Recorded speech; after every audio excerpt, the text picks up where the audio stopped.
এখন দাস যা বলতে চাইছে, কতটা দয়ালু এই পরমেশ্বর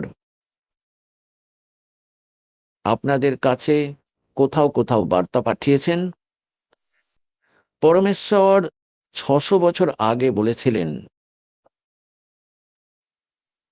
যখন ধরমদাসজি সেই পুণ্যবান আত্মাদের মধ্যে একজন, যার সঙ্গে ভগবান দেখা করেছিলেন, সতলোক দেখিয়েছিলেন, যেখানে ভগবান নিজে থাকেন, সেখানে সাথে পরিচিত করিয়েছিলেন। তো 600 বছর আগে পরমাত্মা ধর্মদাসজির প্রশ্নের উত্তরে বলেছিলেন, তার উত্তরে এই কথা বলেছিলেন যে ধর্মদাস,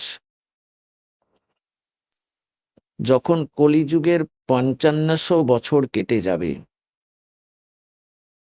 তো ধর্মদাসজি খুব চিন্তিত হয়ে পড়েছিলেন এই কথা ভেবে, যে পরমাত্মা বলেছিলেন যে ধর্মদাস, মেরি লাখ দুহাই, ये मूल ज्ञान कहीं बार न जाई,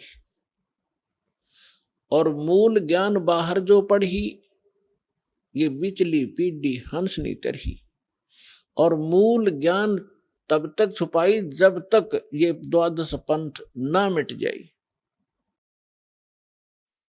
তারপর ধর্মদাসজিকে বলেছিলেন যে ধর্মদাস, মেরি লাখ দুহাই, ये सार नाम कहीं बार ना जाए, सार नाम बार जो पढ़ी, ये मेरी बिचली पीढ़ी हंसनी तरही।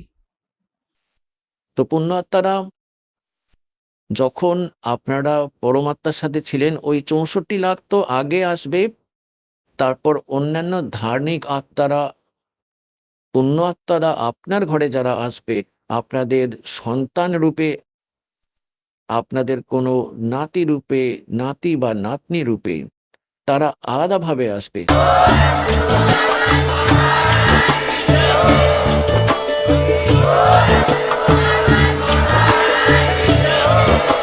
আপনারা শুনছিলেন জগৎগুরু তত্ত্বদর্শী সন্ত রামপালজি মহারাজের মঙ্গলময় প্রবচন। অধিক তথ্য জানার জন্য ভিজিট করুন আমাদের ওয়েবসাইট www.jagatgururampalji.org।